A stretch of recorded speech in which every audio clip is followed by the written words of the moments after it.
Un focus sur les éliminatoires de la CAN 2021, évidemment. Et ce mardi, le comité de normalisation a rendu visite aux éléphants à leur hôtel. À cette occasion, la présidente Mariam Dao Gabala a adressé un message aux joueurs et à leurs encadreurs.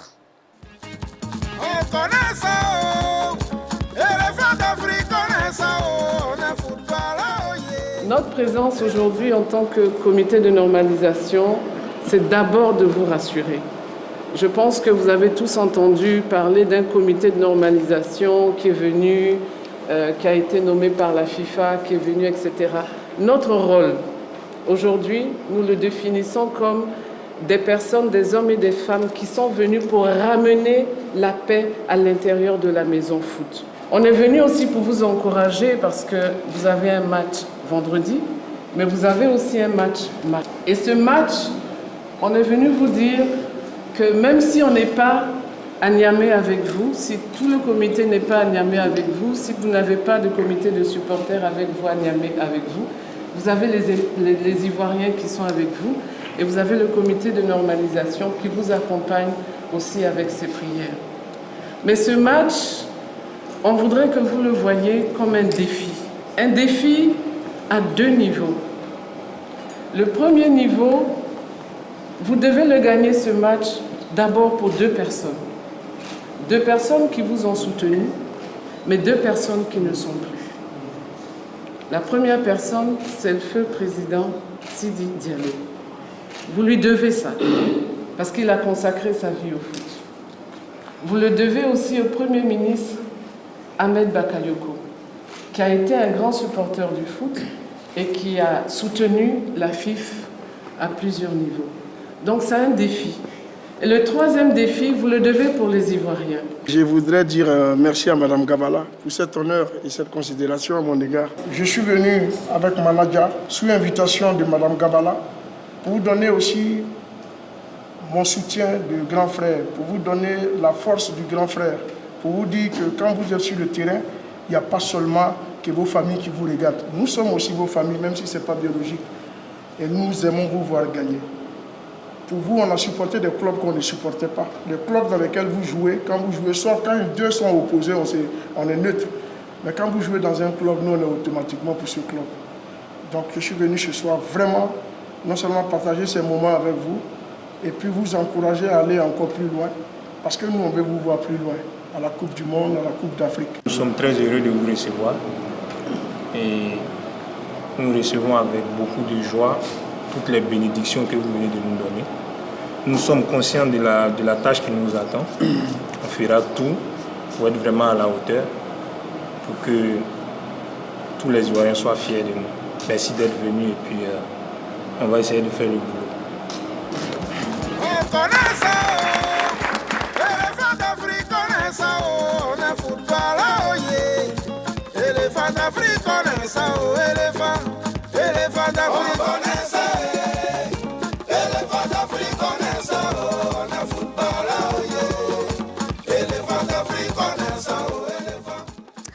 Bon, alors, quel est votre avis sur la démarche du comité de normalisation et sur les propos de sa présidente, Mariam Dao Gabala?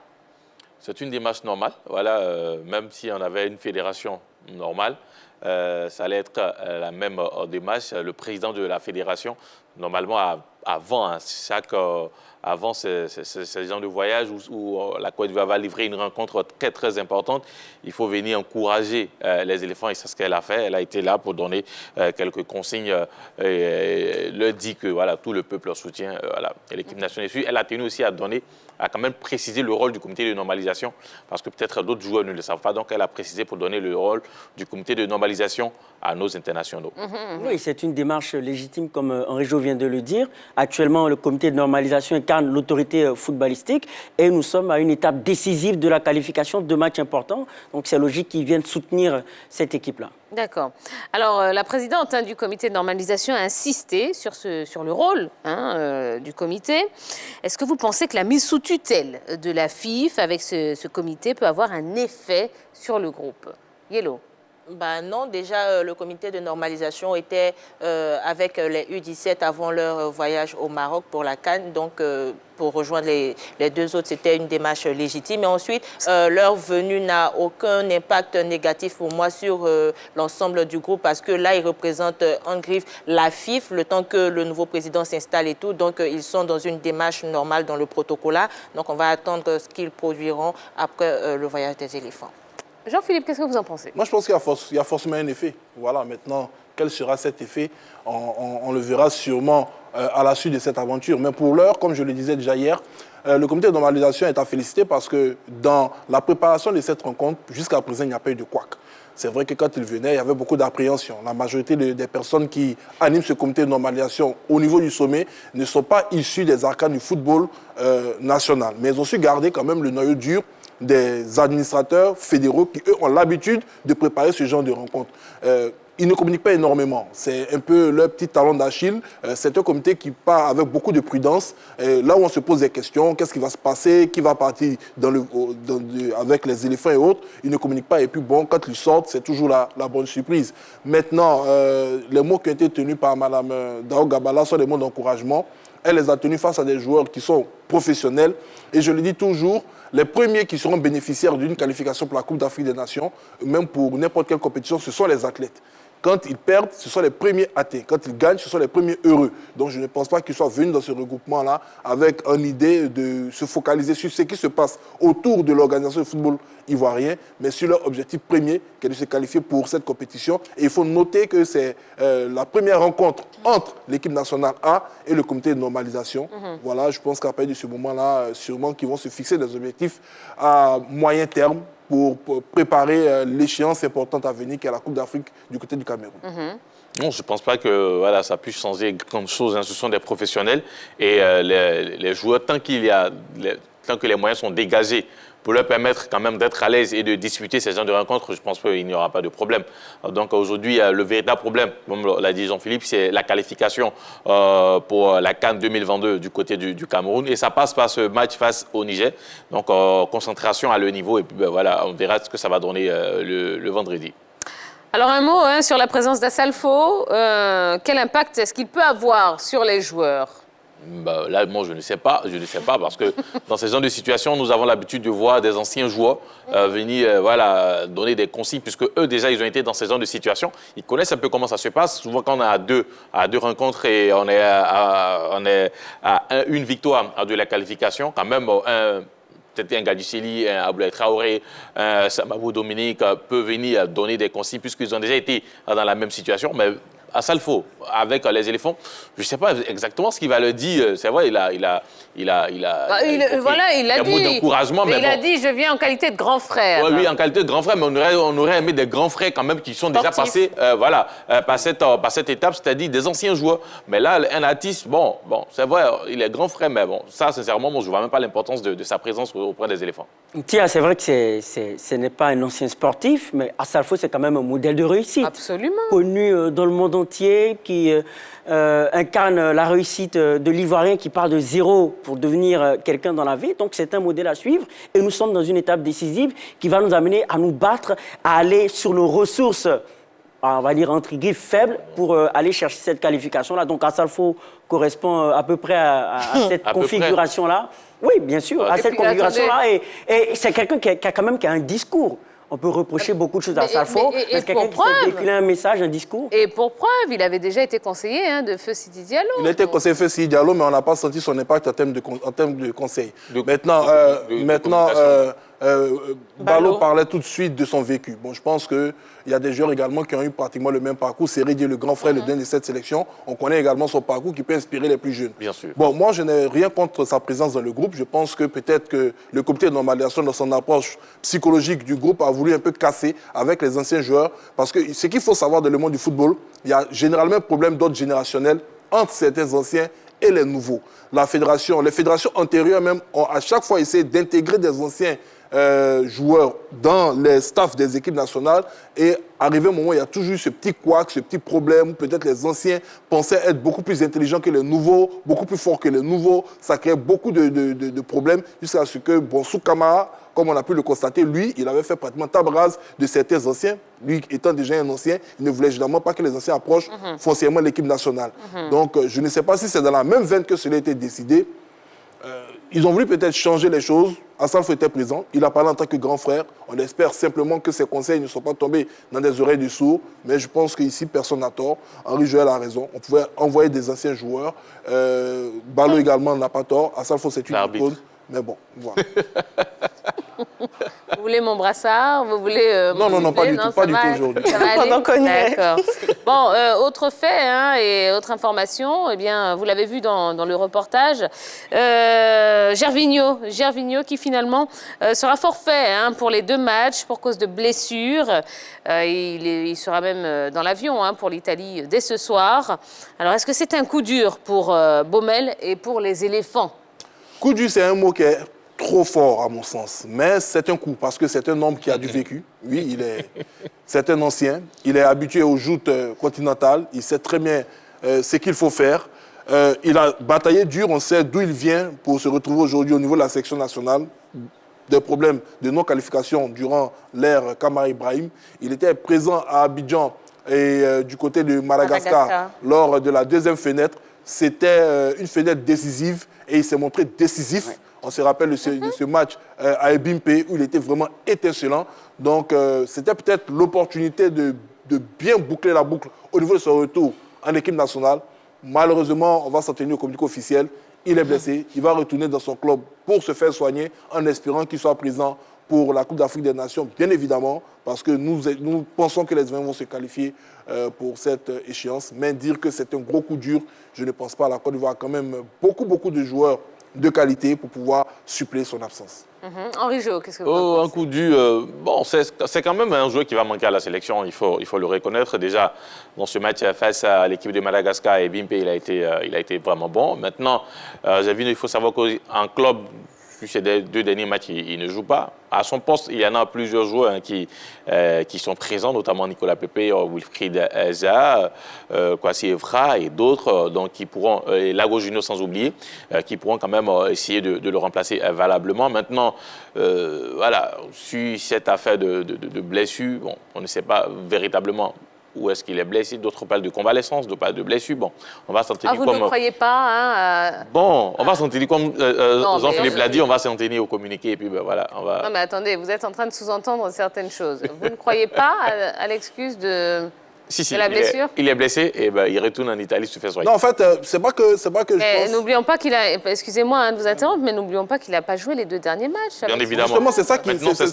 qui intrigue. C'est ce qui intrigue parce que quelqu'un qui n'a pas joué les 2 derniers matchs, on le sélectionne et puis après on lui dit, ben voilà, il est blessé, il doit retourner en club. Oui, mais le sélectionneur pensait qu'il pouvait récupérer et être prêt pour les 2 matchs. Je suis d'accord, mais qu'est-ce que les médecins du club de Parme ont donné comme information au staff médical de l'équipe nationale? Parce que vous voyez, quand le sélectionneur doit choisir des joueurs, il y a une communication entre le club et l'équipe nationale. Il y a une présélection même. Voilà, les médecins communiquent entre eux, les différents staffs communiquent entre eux.